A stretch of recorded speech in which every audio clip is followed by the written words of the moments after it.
The following program is a PodcastOne.com production. From Hollywood, California, by way of the Broken Skull Ranch, this is the Steve Austin Show. Give me a hell yeah. Hell yeah. Now, here's Steve Austin. All right, check 1, 2, check 1, 2. Steve Austin coming to you from the top of the hotel on the 35th floor. I tell you what, I'm sitting here with Tommy Dreamer, the Innovator of Violence. How did he come up with the Innovator of Violence? I'm about to ask him, but first, here we are. I was coming to New York City I got a new reality television show. It's called the Broken Skull Challenge. It's going to season premiere on July 6th. By the time you hear this, it will have already premiered. But anyway, set your DVRs to check out the Broken Skull Challenge on country music television. And there was one name that came to my mind because I always love to talk to people in person, and it was Tommy Dreamer.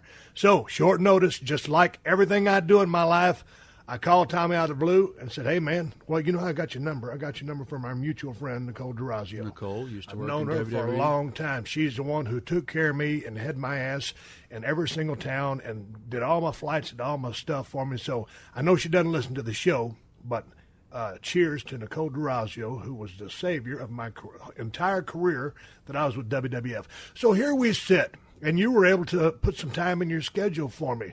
What's happening right now? You want to talk about the House of Hardcore? Because I want to start off with the here and now and then go back in time. You got it. I would love to talk about the House of Hardcore. I want to also talk about this. You know, it's not every day. You called me up the other day. I'm driving, and we you sound as serious as a heart attack. I'm like, man, what the fuck's going on with Tommy? Let me explain to you. I'm sitting in traffic, and all of a sudden, hey, Steve Austin. I'm like, yeah. In my head, yeah, right. Steve Austin's calling me. It's not that we're not friends. We really don't ever have conversations on the phone. So, and I'm like, you go, what are you doing? I'm sitting in traffic driving to a show. You don't have to understand. I have been my entire life full of wrestlers. When Austin 316 was the hottest thing going, and beepers were around, my friends, we would get beeps.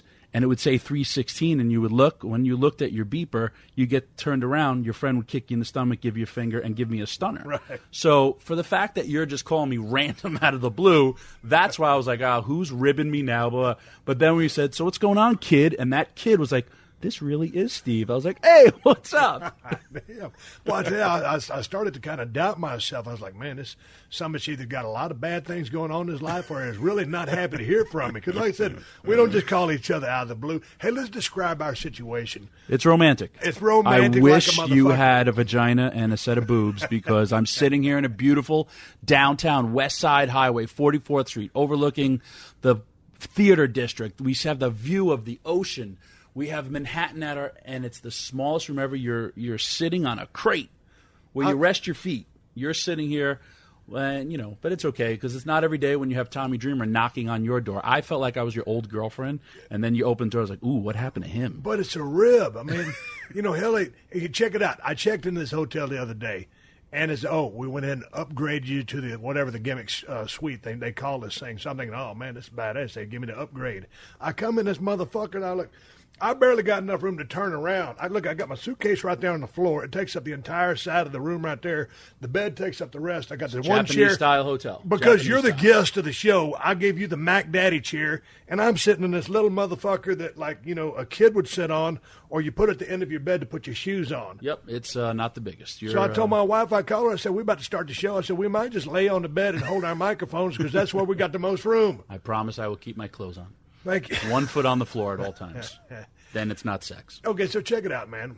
We're in, what is this, downtown, midtown, uptown? Where the fuck are we? We're right in the middle. Again, theater district. You're in the heart of the city. Times Square is a little bit to our left. We're overlooking all these great buildings, and you got some views going on here. It's a pretty good view. I'm digging. I got this stretch right here. You can see all the cars. A bunch of yellow cars, a lot of cabs in this city. I had the damn room service people bring me 5 Sierra Nevada Pale Ales. They didn't have the torpedo, so I got 5 Pale Ales. Of course, Tommy ain't got a drink in his hand because he's got to drive home later. But here we sit. And, dude, you're from, what, this neck of the woods right down the road? Yonkers, New York, born and raised. So you're at home right now, man. I mean, it's like I come to New York City to do what I got to do, and I'm promoting something this time around. But, dude, with all due respect to the city, with 2 or 3 days here, I'm ready to get the fuck out. So this is just another day at the office for you. Yeah, I mean, I don't really get into the city that much. And during the holidays, I'll take my kids. We go see the Christmas tree every year, and there's tons of stuff to do. You go to Madison Square Garden, see a concert or whatever. But are you a concert going guy? Well, I mean, okay. Again, I don't do anything. No, you said it. So then, who are you going to go see in concert? I don't tell me Bon Jovi. I know. I don't remember the last concert. Normally, if I go out, it's usually like if there's a wrestler in town, or like, hey, meet me here, meet me there. Who comes to town that you go check out? Bully Ray. Me and him, we always hang out. He's a concert guy. There's always just something. We're strip club guys too. We'll always go to different strip clubs. We like. You still go to strip clubs? Well, yeah, it's a good place where fans won't bother us, because they're looking at the ladies. Right. We went. The last time I went out, probably in the city, was for Bully Ray's bachelor party to Brooke Hogan, which was awesome because it was a fake wedding, but we had a real bachelor party for it. I like that. It's just a reason to go out. I like that. Yeah, it's just a reason to go out. Yeah, because you're thinking shoot, but you're working. Always, 100. It's still real to me, bro. So you were just talking, and you live, man, how many miles is it to your house? From my house, 11 miles, sometimes in traffic. Well, goddamn, the way you talked, I thought it was taking you like an hour and a half to get here. With traffic. There's something called traffic. I don't know where okay, but how can you be Ranch. 11 miles from here, but you said you back up to like 6,000 or 20,000 acres or because something? I live in Westchester County. We're the highest tax county in America. We have the most millionaires per capita. I am not one of them, but I pay the highest taxes for them. My backyard ends and we have 6 miles of nature preserve. I could walk to the New York. It's like an aqueduct, a reservoir, and I got animals. I got deer. Shit, man, do you go deer hunting in the woods? I do not kill animals. That's where you and I are the only problem. The only place where we usually get along. Don't get along. Hey, man, if you go now, see, I'm an old country boy coming here to the city. Country boy can survive. I've got a shotgun, a rifle, and a four-wheel drive. What if I came over to your house and could we catch some fish in the aqueduct, or is that just water? Maybe probably some alligators, because I always hear about people flushing alligators, and they get them when they little bitty baby things. You are very much a redneck. That is not happening. It doesn't? You're going to tell me, out of all these people, Tommy, look. I'm not saying it doesn't have they cannot survive in the sewer. I know they actually just found some great white in New Jersey, and there's some great white off the Long Island Sound. Boy, I tell you what, there's got to be some unhealthy great white sharks, because there's got to be so much pollution in these surrounding waters. It's unbelievable. No, you don't want to go swimming. It just looks nice. Actually, if this was your house, you would pay more money, because they would consider that a water view, even though you could barely see it. But and to the listeners out there of the Steve Austin Show, when Tommy was given this panoramic description of all the beauty that is the Broadway district of New York City, you can see a cunt hair's worth of water right where that building in the middle down there splits it up. It's like the scenic of Friends, except we have a guy from New York and a guy from Texas. Hey, you see that thing down there that keeps flashing, 50 Shades? Yes. Did you read that book? No. I don't. Did you hear about the book? No, I only read wrestling. My life is still 100% wrestling. I'm probably the biggest fan. I only read wrestler books. I just finished. But did you hear about the series of books? And it was changing people's sex lives, because I guess the women read the books, they get all juiced up, and I guess they want to fuck their husbands more. Awesome. My wife read all 3 books. I ain't fucking no more before she read the sumbitches or after. No. So I don't know if it's just, is it a work or is it a shoot? Well, I guess you don't know because you read wrestling books. Yes, Tell me the last wrestling book you read. Stan Hansen. How was it? It was pretty good.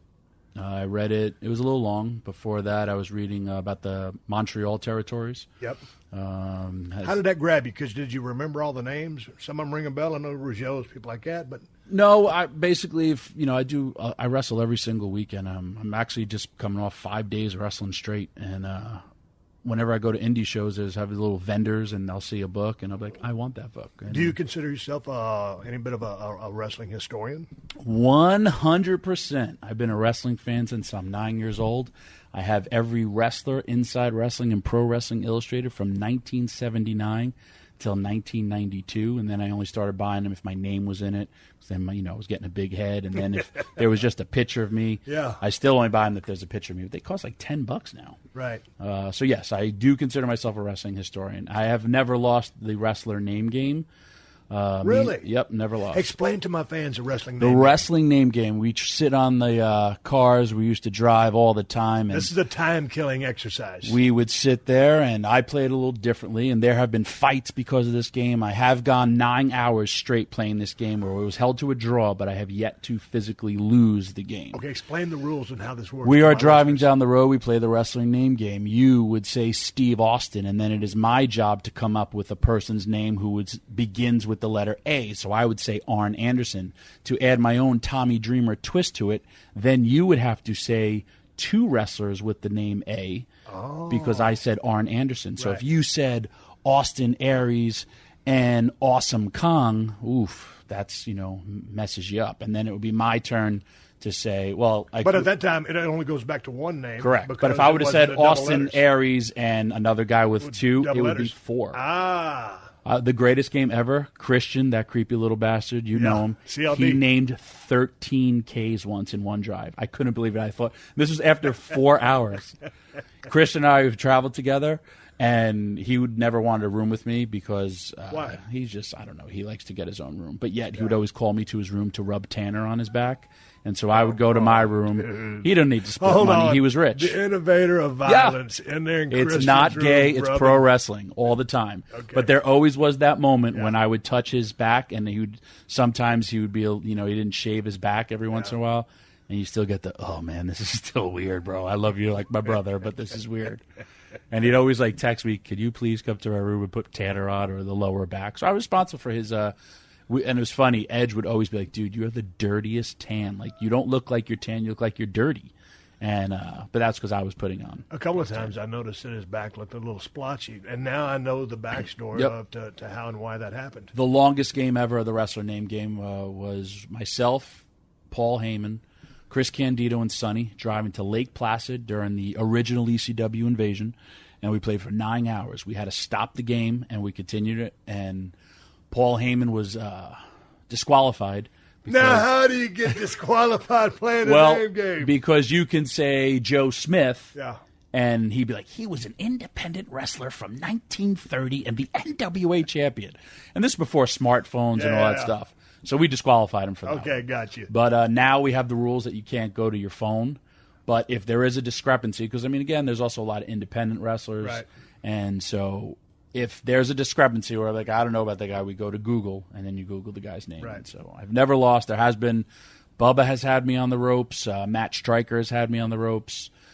Christian has had me on the ropes. Christian and I have actually sat in our rooms and text each other answers back and forth. That's how nerdy wrestling fans we are. So to say I'm a wrestling fan, I'm a proud wrestling fan. Okay. I love wrestling. So Christian likes to get his rooms by himself. You didn't want to room with me.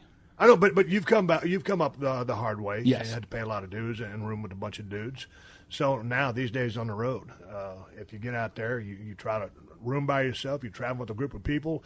Because, once you kind of started making a little bit of money in the business, I'm a loner, man. I always wanted to have my own room, but I always couldn't afford my own room. So these days, is it just now a part of the process that's still ingrained in you? Hey, get a bunch of dudes in the room? No, with me, I usually, when you work independent wrestling, you're normally the only guy. Right. You don't know a lot of people, so it's just me. But I was always those guys. I'll cram 5 into a room. With this room tonight, I would cram 5 guys into. If they needed to sleep on the floor, let them save some money. I love the camaraderie. I love the business. Some of my favorite times are just chilling in rooms, or I've had some craziness going on. A lot of things happen on the road. Yeah. You go to a strip club, you bring the entire strip club back to your room. There's an orgy going on in the corner. That was my life since I'm 18. You never know what happens. And I love all the, the debauchery. I love every single bit about it. That camaraderie is what you miss. And it's, also what, as they would always say, you learn your greatest things in the car. You talk about them. You think about it. I used to ride with Paul back and forth all the time. And that's where I learned so much. And it was, it was a great, amazing time of my life. And even still, when I sit in cars with, independent wrestlers, my life is I will get on an airplane. Some total stranger usually picks me up. And normally they were a fan or they tell me stuff. And I'm with this person for the next, few hours if the shot is, wherever. And They take me to my hotel. They, drive me back to the airport the next morning. So, I mean, I'm still very, very, into that whole camaraderie. And, I'm now, lucky back in the day when you guys were cramming a bunch of dudes in a room, I've been there. Now, normally, for instance, for a while, it was myself, Mick Foley, and Diamond Dallas Page. Chronologically, Diamond Dallas Page was the oldest cat in the room, but the youngest guy in the business. So, therefore, because he was a young guy on the totem pole, he always got to pull away bed. Yeah. Yeah, and then we always split the room on even. But so how would you work the seniority status in regards to who got to bed? No, it was mine. I would always pull. My back hurts. I broke my neck. I broke my back. I never had a surgery. So I really can't sleep on the floor. And so most guys would always give me the bed. Or me and Matt Stryker just shared a bed. We were in Seattle. We went to the Mariners game. And I put the pillow in between us. Yeah. And I said, dude, you roll over towards me, or if you snore, I'll punch you in the face. Or when I'm on the road with TNA, I'll share a room. Me and Bubba have shared rooms. Okay, let me stop you. Hypothetical situation, you and Stryker laying in bed. Yeah. Let that breathe for a second. So you and Stryker laying in a bed. He reaches over, inadvertently touches you. You said you would punch him in the face. Working punch? I would probably super kick and slap the leg. My wife and my niece just went to Mexico, and they were supposed to have 2 double beds. Of course, they messed up the room, and so they were stuck in a king, and they were going to wait on the double to open up. But they had such a great room with regards to being right by the swimming pool in the ocean, they decided to stay there. So my niece is very, very cute. She's a sweetheart. She's 21.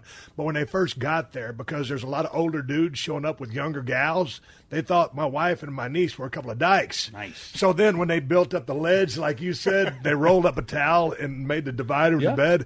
Then all of a sudden everybody understood what the deal was. Yep. It's funny. I remember we were in Fort Smith, Arkansas. This was in TNA. And it was me, Bubba, and Bobby Roode. Bubba has a sleep disorder. He walks in his sleep. He talks in his sleep. He snores. Is he as loud? Because Bubba's a loud human being. He's been doing some great work down there in TNA with regards to his promos and stuff.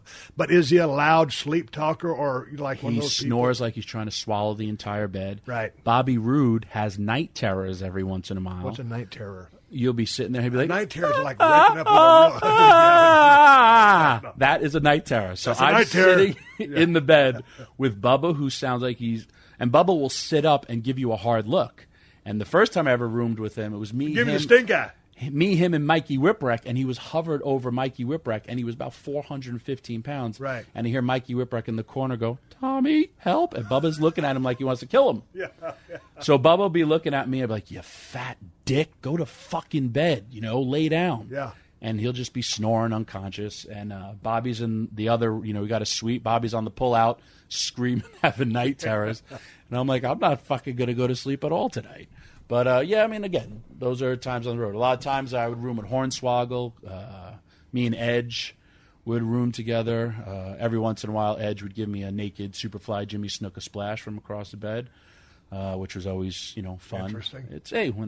There's nothing wrong with it when 2 guys are naked and splashing each other when you include wrestling. Rhino is one that me and him have been best friends forever. Rhino is a germaphobe, and I am a filthy man. And that really, I'm kind of dirty. You cleaned up pretty good for the podcast. No. I just it's my room. If I want to spit on the floor, I'll spit on the floor. I don't do that when I'm sharing rooms with a guy. Yeah. Sometimes, dude, you really spit on the floor. Sometimes I don't. Or you just making a point. I'm making a point. Gotcha. Sometimes I do pee in the sink just because I can. Oh well, I'll piss in the shower. Yeah. See, well, no, I will actually piss in the sink. I used to room with Spike all the time, but Rhino's a germaphobe. I'm kind of a messy. So we're in the same hotel for 2 nights, and I pick up a towel and I wipe my face with it, and it smells like asshole. And I'm like, what the fuck is this? And then he's like, he folded all the dirty towels. And I would just take a towel and shove it under the sink. And I said, dude, I just wiped my face with your ass. And I said, what did you fold the towel for? And he goes, well, it's, for the maid. I said, no, that's what a maid does. She comes and takes these towels away. So, and then he gets mad if I would walk to his side of the room. He's like, what are you doing? That's my side. Right. So when he would go into the room, I would dive on his bed naked, take off all my clothes. He'd come out. I'd be wiping my ass, like scooting across it like a dog. I'd rip all his proteins and throw them all on the floor. So him and I don't room together much anymore. I don't know how much more of this conversation I could take. Let's shift to whatever happened to Rhino. Rhino just came back in House of Hardcore. House of Hardcore. I've been using House of Hardcore. He just came back in TNA.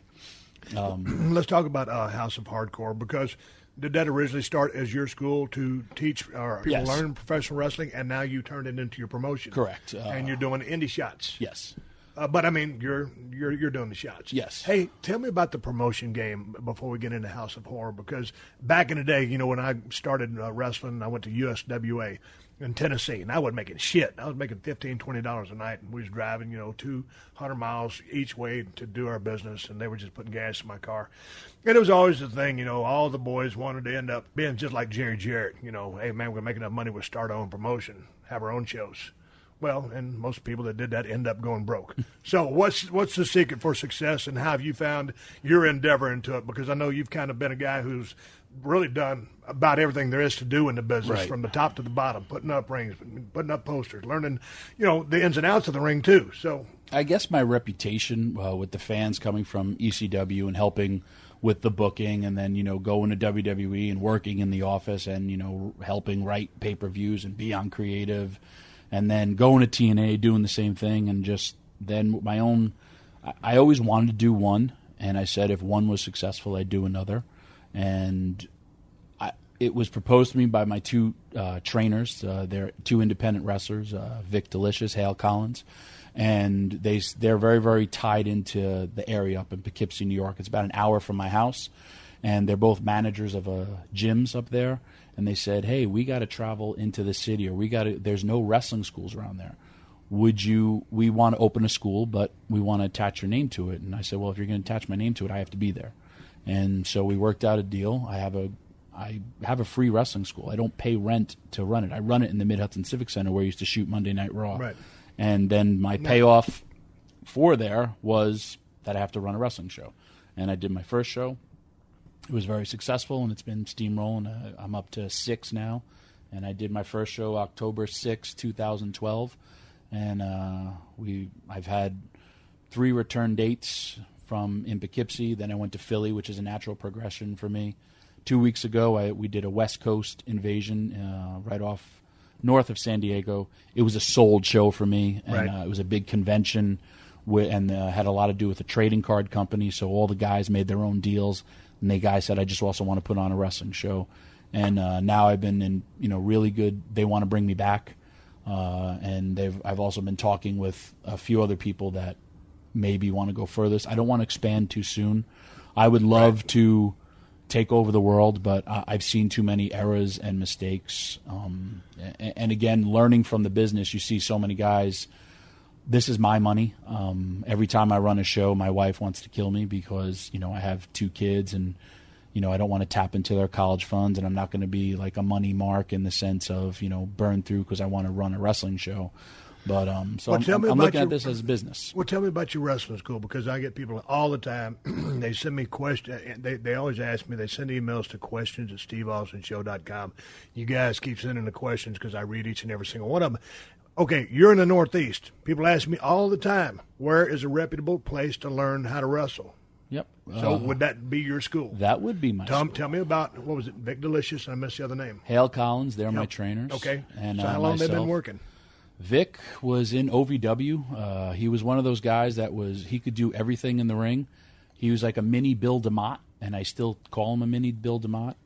But unfortunately, he's not the tallest guy. Right. Hale Collins was trained by my trainer, Johnny Rhodes, and he is a good-looking kid, 29 years old, should be in the WWE, 6'2", great body, except he can't talk.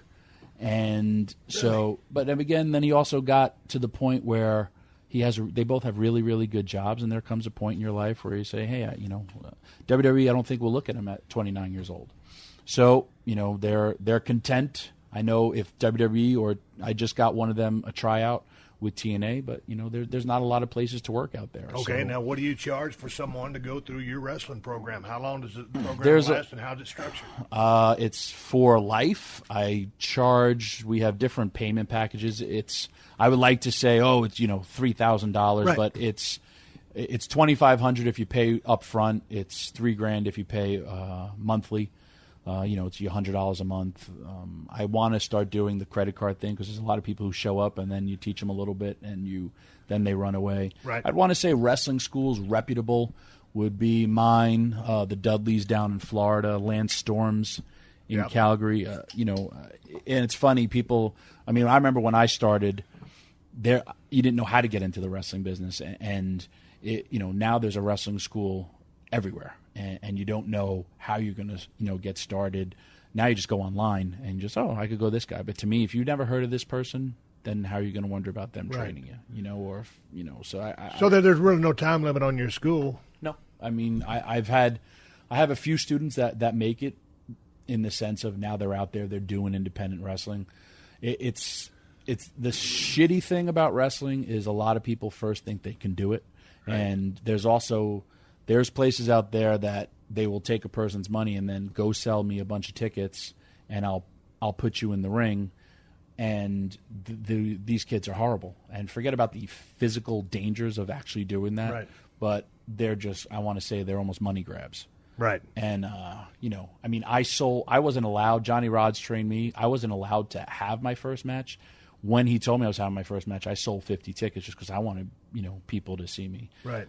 Even with my students, I tell them, I'll give you $1 a ticket for every ticket that you sell. And so I had one kid, my first show, he sold me 87 tickets. So he made $87. Right. Plus I gave him $20 because he wrestled. He walked away with a bigger pay than I made, in my entire ECW career. No, but let's get to ECW just a second. I don't think we have enough time to talk about this. My entire career. No, I know we're gonna hit the highs and lows and some stuff in between.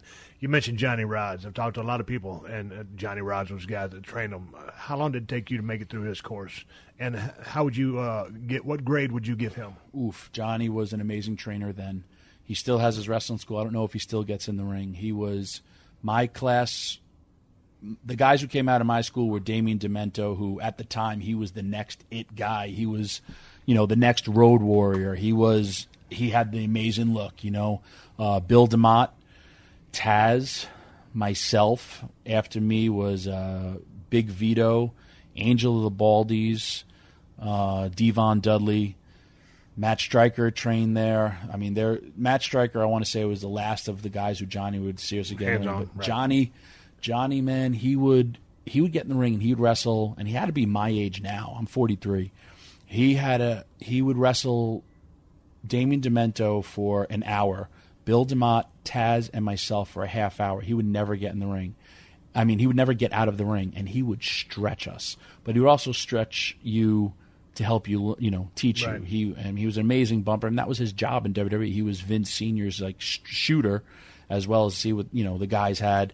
But he would lay on you, lean on you, and again, he would not get out of the ring for 2 hours. Right.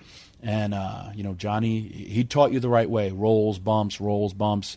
Then I remember one time I rammed Damien Demento's head into the turnbuckle, and a screw cut him, and I stopped and went, "Oh, Phil, you're bleeding." And he punched me right in the mouth because I stopped, and it was during my comeback. Right. And he goes, "And now you're bleeding," Yeah. And I don't believe in training that way. Right. I don't believe in taking someone who doesn't know what they're doing and shooting on them and stretching right. them.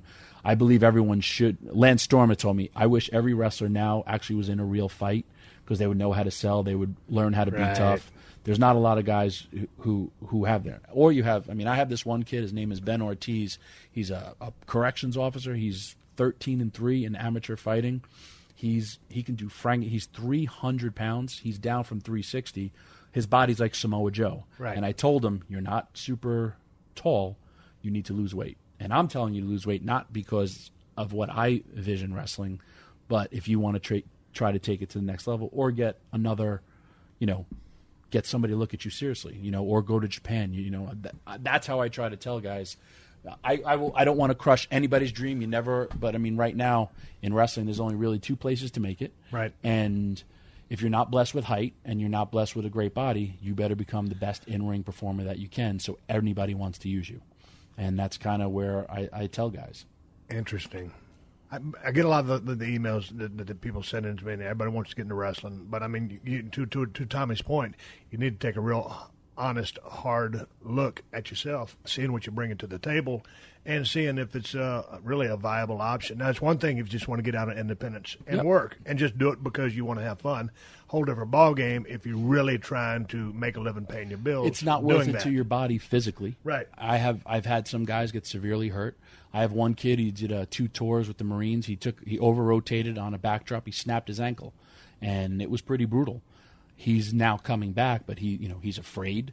And I told him, listen, if you're going to continue to do this to your body, this stuff hurts. I mean, you broke your neck. I broke my neck. I broke my back. I've yet to have a surgery, but this is real. Okay. And you don't want to wake up, in all this pain and not to have any money, or look at it where, hey, I tell every independent wrestler I meet, there's nothing wrong with being an independent wrestler. You are pursuing your dream, and it's a great feeling to sign an autograph, take a picture with somebody, and someone may have paid to see you wrestle, which is a great feeling. But if you don't have a regular job, or if you don't, there's, like you said, take it serious or don't do it at all, because it's not worth it to you, your family, or your physical well-being. How long were you in Johnny Rod's school before he said, hey, kid, you ready for your first match? 3.5 months. 3.5 months. You have to understand, every Monday, every Monday and Tuesday, I was the first there and the last to leave. Right. I was there from 12 to 7, and this is all I've ever wanted to do. I wanted to be third base for the New York Yankees, and then I saw Bob Backlund wrestle, and it was a whole other story for me. All right. Talking about being a professional baseball player, and I saw Bob Backlund wrestle. I'm coming right back with Tommy Dreamer after a word from our sponsors. This is the Steve Austin Show.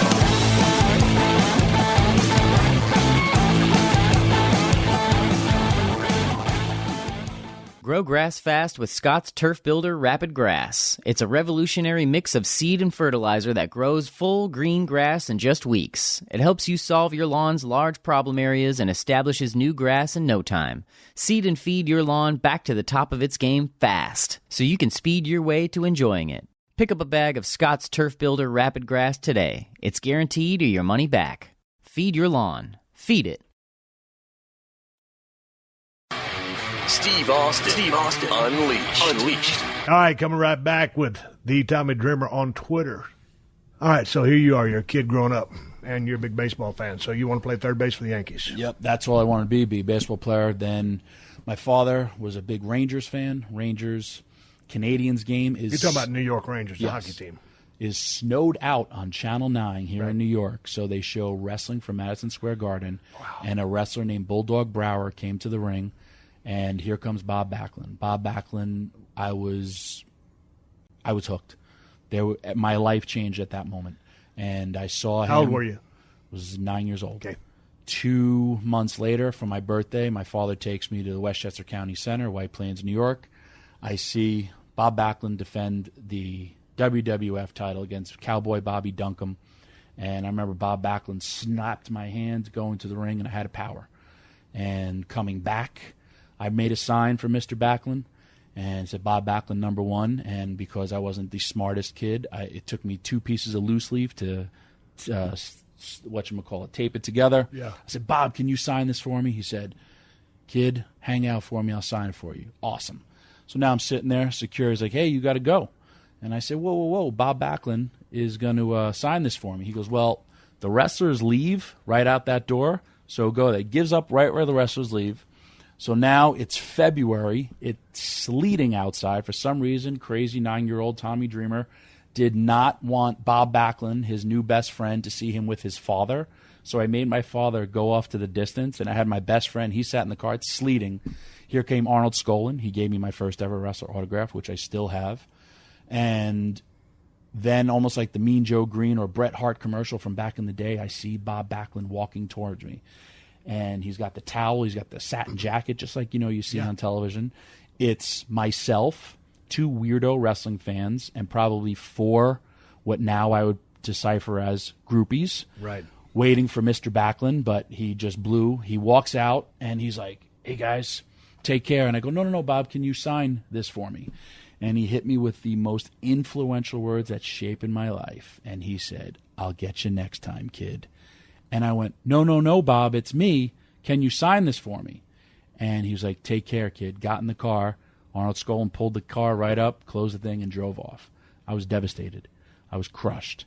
I got in the car. I remember looking at my father. Did your father chase him down? No. My father probably would have wanted to kill him. But Bob would probably shot on my father. Right. Yeah. But I didn't want to cry in front of my friend, and as soon as my father dropped my friend off, I started crying. I never forgot that feeling, and, I mean, I guess that's kind of where I have this connection with fans, because, I mean, I've gone out of my way to sign for fans, and, you know, if you have 2,000 fans you got to sign for it, you sign for all 2,000. But I never forgot that. So now all these years gone by, what do you think about Backlund? Hang on, 30 years later. You still ain't got that fucking sign, do you? Bob Backlund, my friend is his manager. Yeah. He says, hey, we're driving by. You want to go meet Bob? I said, sure. Now, I met Bob, my first ever tryout in WWF, 1992. He just said, hello, goodbye, Mr. Backlund, you know, nothing. Then he did a shoot run-in in ECW in Poughkeepsie in the Mid-Hudson Civic Center, and we had Atlas security throw him out of the building. Now, what do you mean a shoot run-in? He is crazy and did a shoot run-in, 1990, whatever. He comes to the show, and Paul Heyman, I guess, was president of his fan club, as well as Paul was president of the fan club of Grand Wizard, Lou Albano, and Freddie Blassie. And Paul, he shows up, and he's talking to Paul about doing a promo, and Paul's like, Bob, I'd love to have you, but it's 15 minutes before the show. And he's like, you know, if you would have called me beforehand. He's like, well, no, I don't want to do anything wrestling. I want to talk about politics. I'm running for office in Connecticut.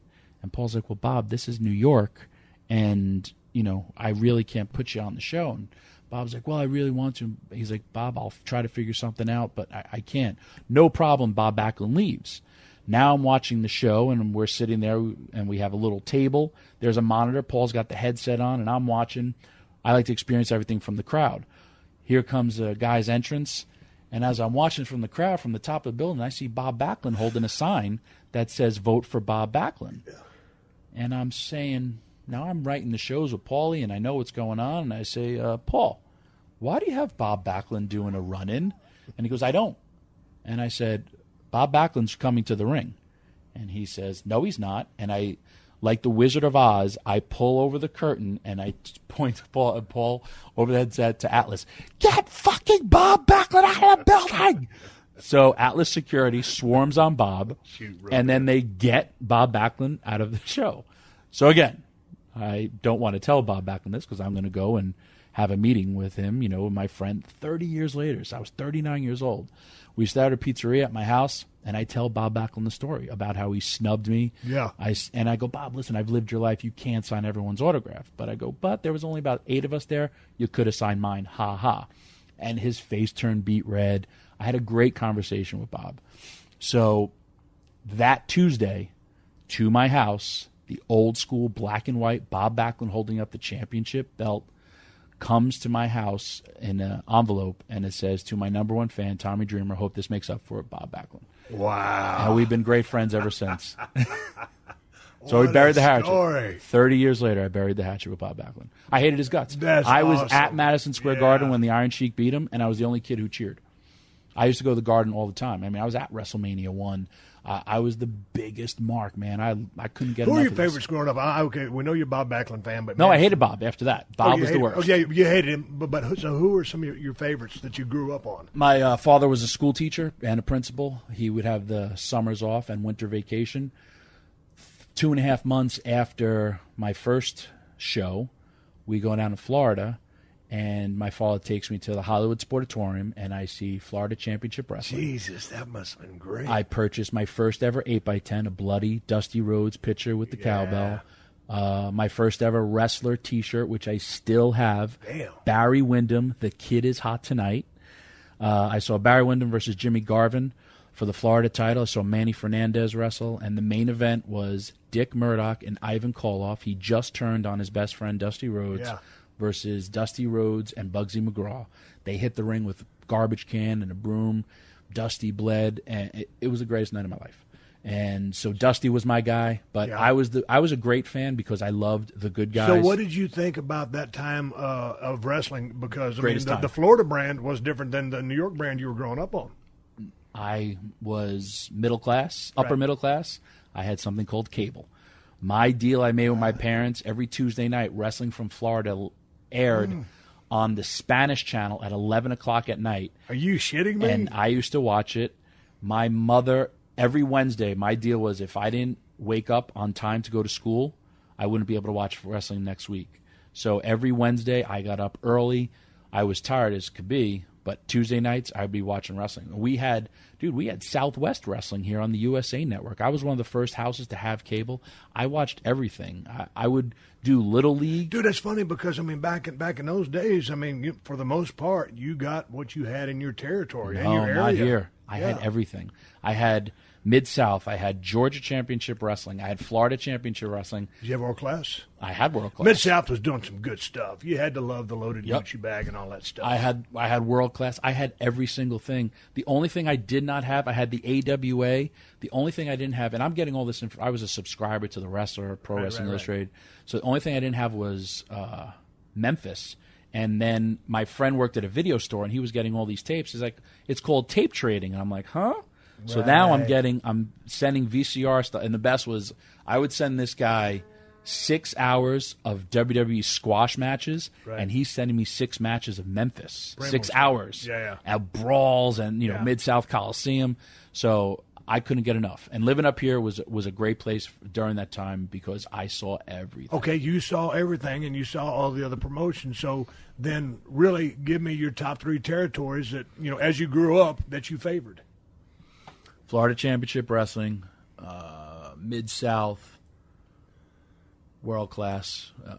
But the entire I have to say anything NWA was me. When I got into wrestling, I did not want to go to, and I started learning about the business, I did not want to go to WWF. I wanted to go to Japan or I wanted to go to WCW because those were the working territories, where WWF at the time was all, characters and stuff like that. The NWA is where you want to go. I mean, Georgia Championship Wrestling. Right.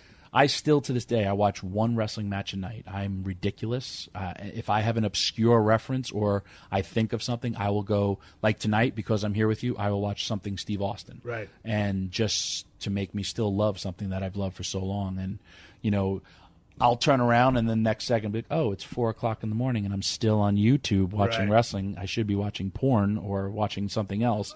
But no, I'm watching wrestling like a maniac and, still learning and still doing One promotion anything. you did not mention was Houston Wrestling from Paul Bosch. I never got that. Okay. I only would get that from tapes. Right. But that wasn't national, They would show it every once in a while, through World Class, or they would show it, Junkyard Dog is coming here. So when did you decide that you had to be a wrestler? 9 years old. 9 years old. Okay, you go through the school. You end up getting a little start. It's a little like an what was it? IWCCW. It's hard for me to say because I'm used to saying International WCCW. World Class Championship Wrestling. So, but you start off ICW. as a young T.D. Madison, white meat babyface. Yeah, well, I started off as Tommy Dreamer, and then there was a guy there whose name was GQ Madison. They wanted to make us, so that's where the Madison. So they put the TD in front, Tommy Dreamer Madison, and so you always had the Tommy Dreamer name in your back pocket. How'd you come up with that name? Because were you indeed paying tribute to Dusty Rhodes? It was always my dream to be a wrestler. Right. Dusty was always my favorite. My other choice. The night before, the day of my match, you think of what your name's going to be. I wanted to call myself, I was a big Great Muta and Sting mark. Yeah. I wanted to paint my face, and this is when Sting and Muta were in their feud. And I wanted, there was a techno song called This Is Acid, and I wanted to spray my face, and when the time was right, blow acid in a man's face, which would be my finisher, because I'm spitting acid in your face, so you're going to, face going to melt. Yeah. And you're going to be blind and you can't see me. So, that was going to be my name, Tommy Acid. And then when I told Johnny Rods that, and I started painting my face, he goes, what are you doing? And I said, well, this is what I want. He goes, no, you're too good looking to be that. He was like, this is your dream? Okay, you're Tommy Dreamer. I said, okay. And that's how that stuck. And it was a tribute to Dusty Rhodes, and it's always been my dream. Tom is my real last name. My real first name. And so that's kind of how that happened. So I still think Tommy Acid would get over nowadays. I could blow acid in your mouth and okay, face okay, right now. Okay. So you're going to put the acid in your mouth. It's not going to eat up the insides of your mouth. Yeah, no, I didn't think about that. Now you could blind someone. It's going to eat up their face. I but could have done like the mouth. Drano gimmick, but I could only done it once. Right. Yeah. Hey, let's fast forward a little bit. Extreme Championship Wrestling. When you got in, was it still Eastern Championship Wrestling and was making the transition? I came in the first day that Paul took over. I just showed up with my gear. Taz and I have been wrestling all over the East Coast. He got me booked for ICW. We wrestled a million times there. We were doing stuff that people hadn't seen before. Taz was, a little guy suplexing everybody. He would take me and suplex. I took all of Taz's early moves. Taz was like, I want to suplex a guy upside down. Dreamer, come here. Right. And so we had a match. I'll never forget. It was my debut match. And this is how crazy and good Paul is. We had a match. 3 people at the end of my match clapped their hands, gave me a standing ovation. Paul calls me to the studio, which is about 2 hours away. So I drive down, and he goes, look at this. And he shows me 3 people standing for me because I could do something with you. I said, cool, man. I just, you didn't know where ECW was an independent. And Paul, on the first television show, he had all of the bad guys going over. Shane Douglas was going over. Public Enemy was going over. Everybody went over. Taz beat me. And they had Joey Styles end the show. He was like, ladies and gentlemen, ECW is running amok. This guy's going over. He's totally, there's doom and gloom in ECW. He goes, what? Wait. He goes, let's go back to the ring. And he goes, these hardcore fans of Philadelphia that booed Santa Claus are cheering this pretty boy, Tommy Dreamer. Maybe there's hope for ECW after all. I'm getting goosebumps even just talking about it. Right. And from that, 3 people standing for me, Paul saw something in me. And then, but it took you a while before. It took me a hell of a while. Yeah, I was so good looking. No, I was a good looking babyface. Again, that's what I thought I had. But you're almost the anti of everything that they Correct. were going to do. They respected my wrestling, but just because of my appearance, I had a really good body. Wholesome, good looking dude. Yeah, but again, it was the '90s. Yeah, that's what I thought I had to be. My first job offer from WCW was to be the American Males. When Bagwell, and it was Bagwell and the Patriot, and Bagwell left, Kevin Sullivan offered me $75,000 a year for 2 years to be his partner. One half of the American Males? And I said no. It's a good thing that didn't happen because all these conventions. For the working man. All these conventions, if I went as the American Male, people would say, what the hell happened to that guy? Because my gimmick would have been like a body guy. Right. Then I got to wear a T-shirt, so then I could just, eat and do whatever. So talk about the key moment that started to getting you over as a babyface. Was it indeed the Singapore Cane match? Yes. I'll give it all the credit to Taz. Taz said Paul was pushing me, and, I kicked out of Jimmy Snuka's splash. And first guy to do that. Well, tell me a little bit about the uphill battle here, because you're fighting to become a babyface, and you're catching on a little bit. But before you started getting over the top, and before the cane thing, I mean, how it was a struggle. How frustrating was it? You have no clue. I would seriously. Oh no, I do. That's why I'm asking. I would go to the fans and I would ask them, because we'd have a lot of repeat fans, and I say, "What don't you like about me?" Like, "Oh, nothing. We just cheer. We just boo the bad guys." I'm like, "Well, okay, but what don't you like about me?" Right. My look. I can't, Right. I got to think of, no, well, it's just, or people would tell me little things, we don't like guys who clap. We don't, you represent the good guy. Okay. It was a transformation. I had Terry Funk be like, Tommy, just be you. And he goes, they don't like your look, grow a goatee. And it'll make you look tougher. Now I grow a goatee to hide my double chin. Right. But it's, what do you mean, right? I'm svelte. No. But those little transformations, and it's funny. I remember one time, and this is how much I loved wrestling. I remember seeing like Terry Funk's eyes and how they were like droopy and beat up. And I remember punching my eyes to try to make me look a little tougher. Grizzled, yeah. And I didn't know that happened because of old age. you know, I just, that was how much I was willing to do anything. And, and it was just these little things. But Taz went to Paul and he said, listen, I don't care. This kid he's tough. And at the time, there was that kid in Singapore who was going to get caned, and it was national news. And Paul's like, hey, let's come up with the idea of, so the loser gets lashed 10 times. And, dude, I remember the first one they cheered. Second one, yay! Third one, and now it's like, whoa, now they're seeing the welts on they're seeing the welts on my back. Yeah. By the sixth one, the people who hated my guts, they used to hold. When I kicked out of the Jimmy Snuka splash, I remember a sign. I'm making history, and a guy holds up a sign, "Wet Dreamer," and I'm like, "Thanks, buddy. That's only going to be. That's only going to be up there for the rest of my life." Yeah. So okay. We're at cane number 6. Now people, Tommy, stay down. My back is gushing blood. They're seeing the welts. I'm really crying. Yeah. Now, did they strap you down, or you just laying on the mat? Okay. I would hit. And I would keep, getting up. Okay. And woman was, healing me, and Sandman's sitting there doing, his gimmick. By 7, people are screaming to get down. There was girls crying in the audience.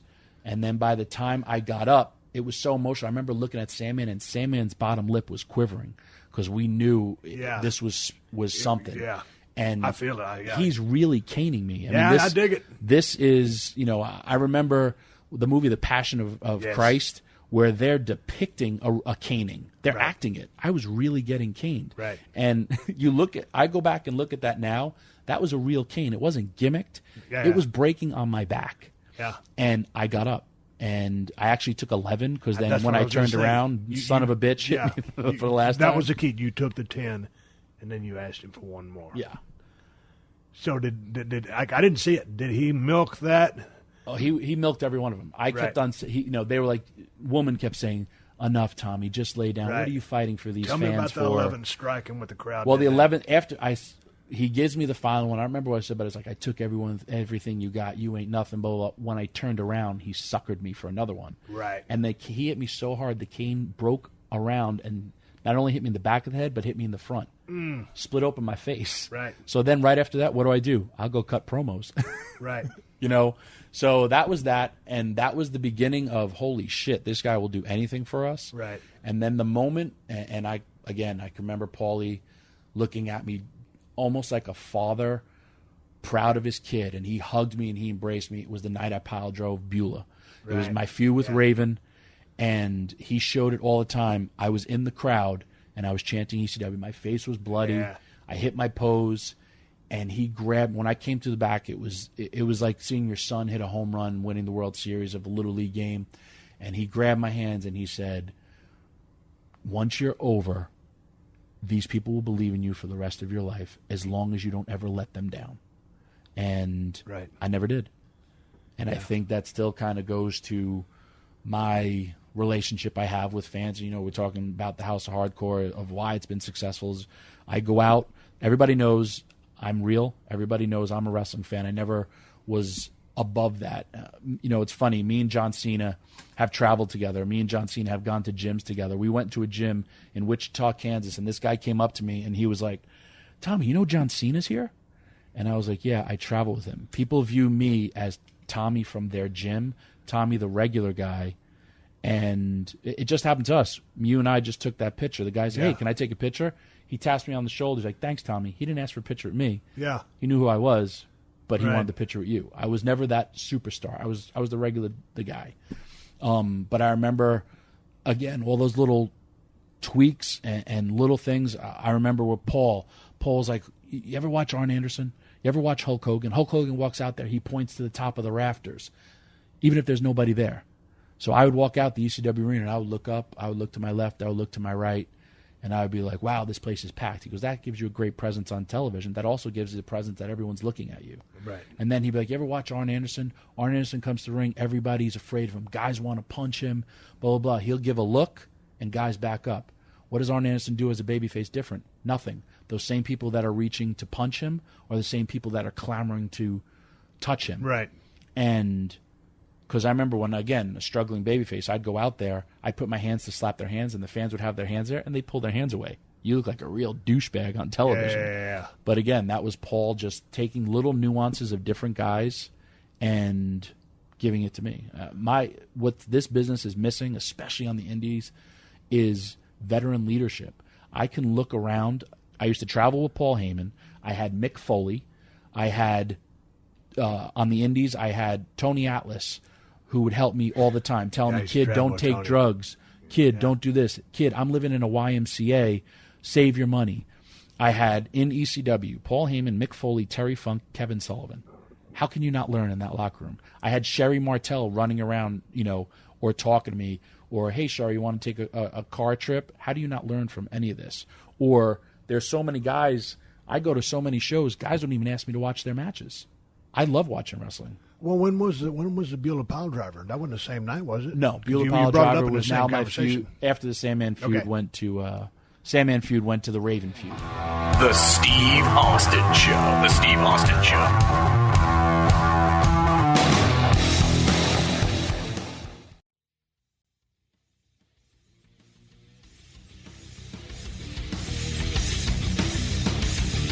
Man, did you see the ECW Barbed Wire City DVD? I'm not sure. I don't know, man. It painted it in such a. It was like a bunch of guys came out of a meat grinder. Barbed Wire City. No, Barbed Wire City. Okay, I never saw that one. Okay, yeah. I don't watch anything that's about ECW. That's not. If it's not myself or Paul Heyman or right, I don't feel it's authentic. Authentic, but okay. What are your thoughts when you look back at ECW? Because I came through there for a brief time, right, and it was a very interesting time. And of course, Paulie gave me an opportunity to learn how to cut a great promo. Correct. And helped guide me through that. Of course, when I first came there, I was trying to be a heel. I remember it like it was Middletown, New York. The so same night Bubba Ray got his job. I said, what I see here is a bunch of violent crap. And I said, I'll call it exactly what it is because that's the way I see it, a bunch of violent crap. I was trying to be a heel. To the end of the violence. Didn't it get a little bit too much after a while? Yeah. Again, wrestling was 90s. WCW, WWE are competing. They had their own niche. Paul went with violence to get people to watch us. And we became the South Park, the tape traders. Hey, wrestling is fake, but these guys in Philadelphia are real.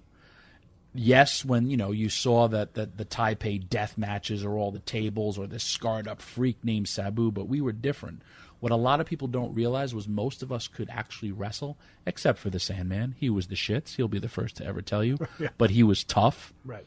And he was like the bruiser or the crusher. People believed in him. And, from that we had Eddie Guerrero, Dean Malenko, Chris Benoit. We had amazing wrestlers. We had Rey Mysterio. Yeah. When our competition went one way, we would go the other way. Right.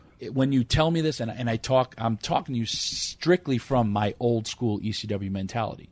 When Paul was amazing, and Paul also gave me, forget about what he did for me. He did everything for me. But it was creative freedom. It was, well, hey, instead of going this way, what if you go that way? Or Paul would be like, Tommy, you book the rest of the show. I was a little different, but Raven, Shane, Taz, we all had input to our own. We knew how to be us, and Paul would tweak it. And if we had a disagreement, he would actually sit and listen to us, sometimes change it, or sometimes he'd let you spew whatever you wanted to get out, and then at the bottom line, you'd still do what he wanted. But it was also the mentality was always for the show.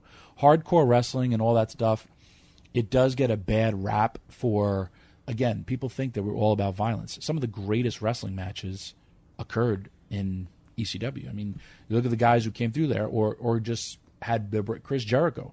Chris Jericho did some amazing stuff. Too Cold Scorpio. Still to this day works his ass off on indies, but there was guys out there that just were able to go out there and practice their craft and master what they did and we were not go out there in 5 minutes plus 2 intros and go do what you do. Paul would edit the shit out of it, or I'm going to sell it on VCR tape and go out there and take it. And our mentality, Rob Van Dam, Jerry Lynn, our mentality was if you couldn't top us or you couldn't top me on the card, you didn't deserve to be there. And that's kind of how we went. It really was. And yes, I could say how we were escalating the violence and all that shit. A lot of people talk about me, you got chokeslammed through 10 tables. The record was 4. And yes, I would, I joke with Mick Foley about it because he took the one big bump on television, on pay-per-view, got paid a lot of money for it. I was taking choke slams off the cage in Jim Thorpe, Pennsylvania, through one table, but we were building towards it. It was first I got beat by a chokeslam. Then it was 1 table. Then it was 2. Then it was 3. But then at the end, we did that big scaffold match with Brian Lee, and there was the payoff. But again, people want to rewrite their own thoughts about it. I mean, also, how was the real camaraderie back here? Because it was awesome. The one night when we were at the hotel, it was real late at night, and we got the promo. But you were there, Raven was there, Sandman was there, and just a bunch of guys there. Stevie Richards was there. But how competitive were you guys? We were all fighting. Were you all for the cause? Or all, obviously all I wanted. As JR would say, a lot of us were drinking the Kool-Aid. Right. We knew that this was a great. If you think about what ECW was a developmental for the business. Guys would practice their craft, get over, and they would go other places. That's what ECW truly was. That's what ECW should have been. We all thought we were rebels. We all thought we were changing the business, because then here comes the Attitude Era.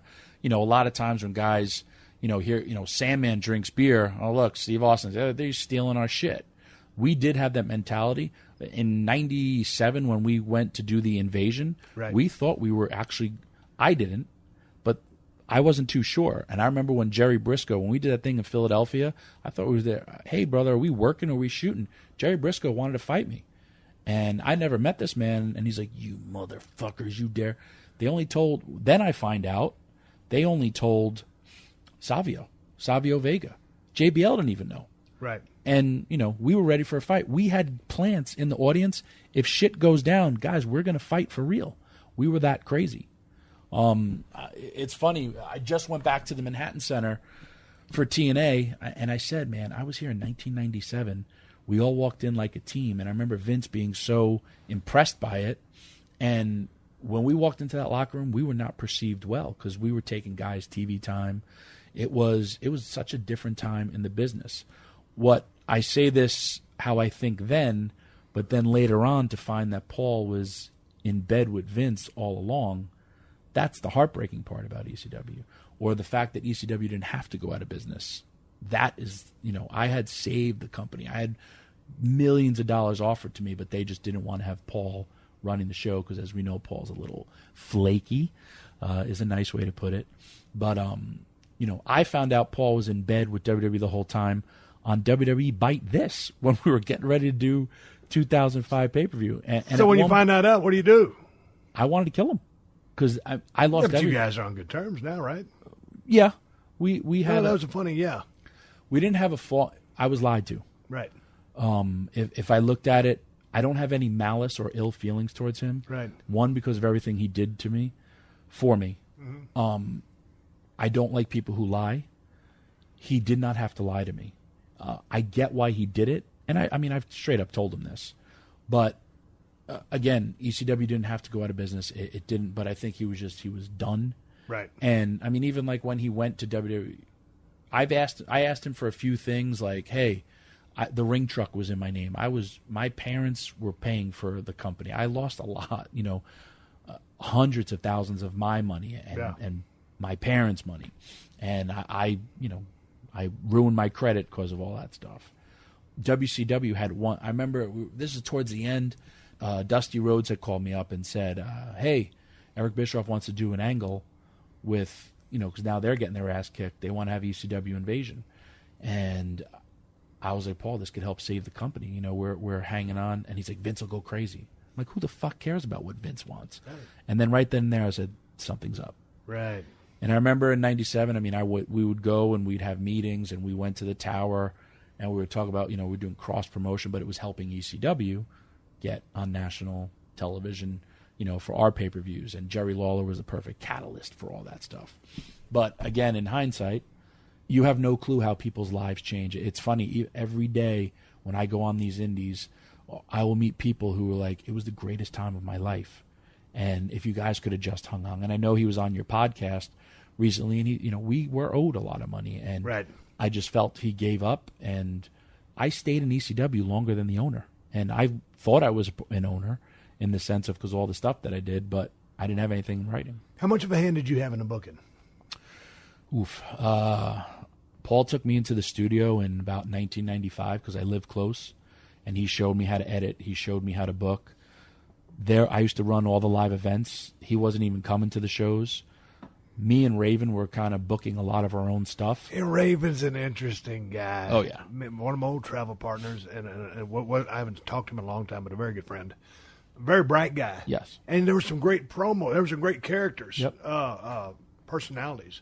And I don't even want to say characters. Characters, yes, but people. Yes. Cut some great promos. Talk to me about a booking session between yourself and Raven, because the thing about Scott is, it's so funny. He's so smart. He'll overthink things so many times. Yes. He'll go back to square one. Yes. After he went by it and made it better 6 times, he'll go back to the original idea. The first run of him there was a pleasure, because he was trying to get away from the Johnny Polo. Right. Everything was great. His second run, we kind of butted heads a lot, and I knew he was only there for a short term because he wanted to go back to Vince and all that stuff. Yeah. And he had also, you have to understand my mentality then. He left, I stayed, and you were going to stick it out. I would have, if ECW never went out of business, I would have still been there. Right. Still to this day. It was. So what was that when the hammer came down and, hey, it's over with? Worst feeling of my life. Suicidal. Really? When I tell you suicidal, I was straight up. I was 29 years old. My life was over. I felt I had nothing. I had no job. I went to the Springfield show to say hello to Bubba and Devon, and Bubba is trying to get me a job, and Paul calls me up and tells me I'm starting with WWE tomorrow.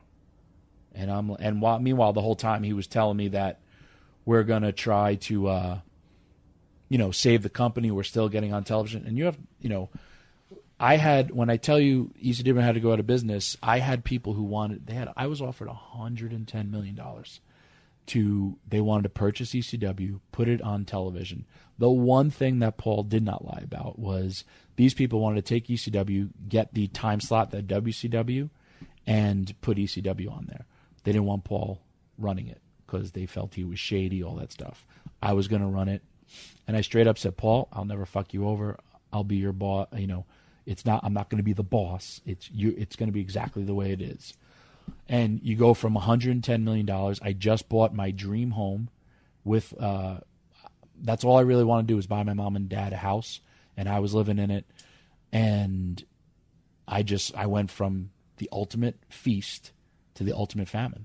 And it's funny, here in New York, me, 2 other people that were running the business of ECW, we're sitting there and we're waiting for Paul to talk about here's a loan of $110 million. And the night before, he was supposed to fax something. He never faxes. Finally, that morning at about 10 a.m., he faxes a list of receivables, not what they wanted, and he no-showed the meeting. And he let me look like such a fucking asshole in front of these people that are wanting to save. This is my life. This is my livelihood. Right. You gotta understand, these are my friends' livelihoods. My hardest part about the wrestling business is, I guess from the premise, it's based upon deception, when it doesn't have to be that way. When I wanted to leave WWE, I straight up went to Vince and said, listen, I don't want to be here anymore. And I know you've gone through your own. Yeah. But I sat with Vince and I straight up told him I need to leave. And he was like, I don't want you to do that, all this stuff.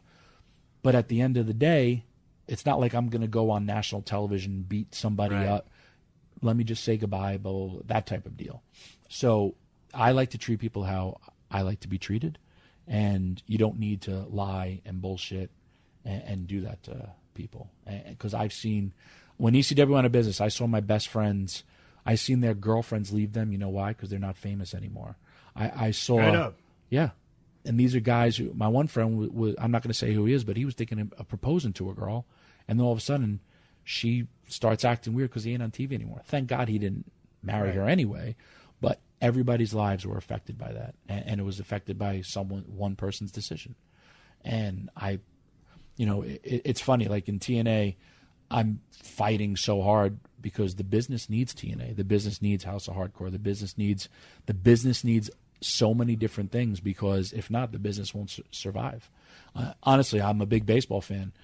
I like the Yankees and the Mets, or the Yankees and the Red Sox, but I don't want to watch them every single day. Right. I like diversity. I want to see new characters. So what happens with the offer? the $110 million offer. You got the receivables in. You're at the meeting. When you no-show a meeting, and bottom line, if I want that beer, if I offer you $110 million for that beer and you don't want to sell it to me, or you just, I can't buy it. Right. So it went away. So it goes away. You're suicidal. The worst. What were the other boys' thoughts? I mean, Everyone was crumbled. Yep. Did you lose your house? Did you save it? I had saved it, and about 7 months later, the crash of the WCW angle on television, and Jim Ross, during that time, and I'll never forget, and honestly, man, if I didn't have my parents, I probably would have either killed Paul or killed myself, or both, and I was nuts. Right. And Jim Ross called me up, and he said, "Hey, Tommy, it's Jim Ross. We're going to bring you in. I just need you to hang on, kid." And that was my only hope. And really? I was working tons of indies. I was depressed as can be. I think the only good thing about being depressed was I had lost a lot of weight. I was probably, when I went to WWE, I was like 228 in the best shape of my life. But just because I was so focused on, you have no clue. Actually, you do have a clue, because you went from top of the business to breaking your neck. But then picture WWE dumped you, and you have nothing. Yeah. That's where I was at. You have to deal, and most people don't. I was 29 years old. Yeah. I wasn't even 30. What was your thoughts when you first entered the WWE? I wasn't in Kansas anymore. Right. I remember we did that angle where the invasion, here we come, and we turned, and then we joined with the WCW guys. I remember there was a specific moment where we had to practice our walk to the ring with everyone, and they made us do it like 3 times. Boy, that sucks ass, doesn't it? Yeah. Well, we're coming from the fans. We had to go, how are we going to hop in? And I didn't realize, I thought they were ribbing us. I was very defiant, and that affected me big time in my first tenure in WWE. Right. It also, most people thought, when I first was there, they were wanting me to go right into the office. And I was like, well, I'm 29 years old. I'd like to wrestle. And this was when they wanted you to go right into the office and what? I don't know, work in talent relations. Why? You were Tommy Dreamer. But I was talent relations in WWE. I mean, in ECW. Right. I ran the live events. I dealt with the craziness of all the wrestlers. I held together a locker room of guys who weren't getting paid and sticking razors in their heads to, I was. What were you guys telling everybody when nobody was getting paid down there? Hey, man, hang on. It'll be okay. We're going to get your paycheck next week. We were all trying. At the office, at one point, was me, Devon, and Guido. We found out where Paul's bank was, and Guido would go there and wait and he'd right before work, is there money in the accounts yet? And they said no, but the father said he's coming at like 2:00. Guido would be there at 2:05 to cash his check to get what money was in and out. Right. And again, the suckiest part about ECW going business, our houses were sold out. We worked the Hammerstein, which is the big building, sold out back to back nights, no television. We lost our deal with TNN, and but Paul was telling us we were going to be on USA Network, and we came real close to doing it. The one thing, there's a lot of guys who are bitter, and I am not bitter, because if ECW didn't go out of business, I would not have my children, because I'm 100% all about wrestling. I never knew what love was until my kids. I didn't. It's funny, my own wife, Beulah, she said, I know I'd always be second to wrestling, and she accepted that. Really? Yeah, and she's a great woman for it. Right. Because I've said, why the hell did you even stick around with me? What'd she say? And my large penis. No. She said that she knew I'd turn out to be You don't want to lay in bed and do this podcast? I guess she one of the nicest things that she said to me was, I always knew you were a great guy, and when I see you with our kids, that's the man that I always envisioned that I wanted to be with. And so that was cool. It worked out for her. I always tell her she won the lottery. Look at me. I'm a prize. I'm an Adonis. Hey, man, through all the bullshit you guys been through now, how long you and Beulah been together now? We were married, I don't know, 2000, I don't even know. How's that? 2004? It's okay. Nobody listens to this podcast anyway. Yeah, no. 2000. So what's the secret to the happy marriage? I'm away a lot. Go of it. I'm away a lot. The secret to a happy marriage, I want to say the best part about her was she was in the original ECW. Right. And it's funny, I was telling Edge this story where this was right before our first ever pay-per-view, and a young lady I was all about the debauchery, servicing at least 10 of the wrestlers. Yeah. And I'm telling her the story, and then she claimed rape. And we had to go and find this girl. And then this young lady, who I knew, I found her in my friend's room who was passing out on the drug Soma, and she was blowing him. And his eyes were closed, and this girl was still going to town on him. And I walked in there with the police officers that this girl had accused us of rape and then disappeared. Right. And I said, I would like to press charges on that girl because she's raping my friend. And I'm telling Edge that, and he's like, holy cow. And my wife turns, she goes, oh, I totally remember that. She was there with me. And I can tell her, and I will tell her, what are you doing? I'm going to a strip club. What are you doing? Well, I watched a midget and a giant bang a 350-pound stripper that I orchestrated. Well, me and Matt Stryker brought back 6 strippers from a strip club, and we hung out and blah, blah, blah, and, she's cool with this?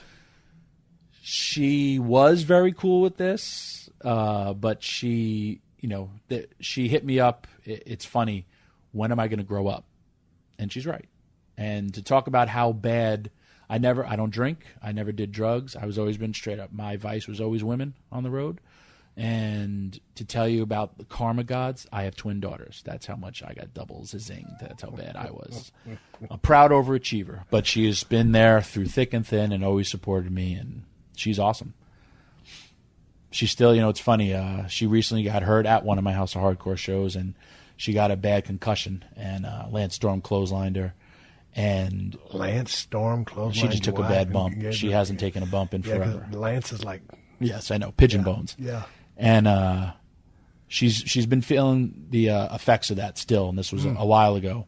And she said, I'm 43, she's 44, and she said, I'm a mom, I shouldn't be doing this anymore. And it's a bigger picture. We have 10-year-old girls. There is. For me, going to the Manhattan Center recently, and I knew I was coming back on TV, and we're going to have this crazy hardcore war. And right before I left, she gives me a hug and a kiss, and she goes, remember, you're 43. I know you think you're 23, but you have 2 kids that rely on you. And I don't want to, if I'll take a bad bump or something, she's the one who has to deal with it. It's hard. Hey, we're going to come right back next week with Tommy Dreamer, but this is a good way to segue out of the conversation and close this show. But we're going to continue this conversation right where we left off. I want to thank Tommy Dreamer to come to my little bitty tiny ass.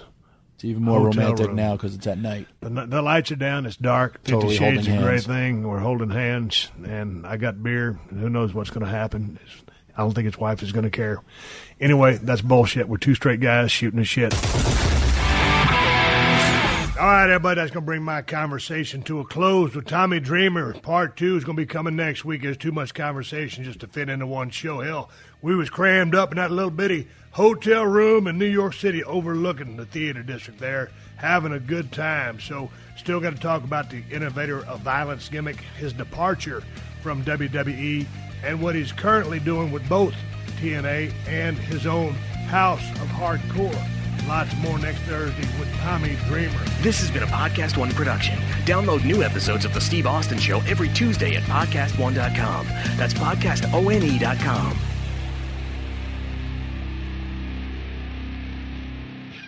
All month long on Pluto TV, stream the biggest Tyler Perry movies free. Watch your favorites like Medea's Witness Protection and Medea's Big Happy Family. Join Tyler Perry as he goes on a couples retreat with Sharon Leal in Why Did I Get Married? Or Idris Elba and Gabrielle Union in the Tyler Perry directed film Daddy's Little Girls. Plus, Pluto TV has hundreds of channels with thousands more movies and TV shows. Available on live and on demand. Download the free Pluto TV app on all your favorite devices and start streaming now. Pluto TV. Drop in, watch free.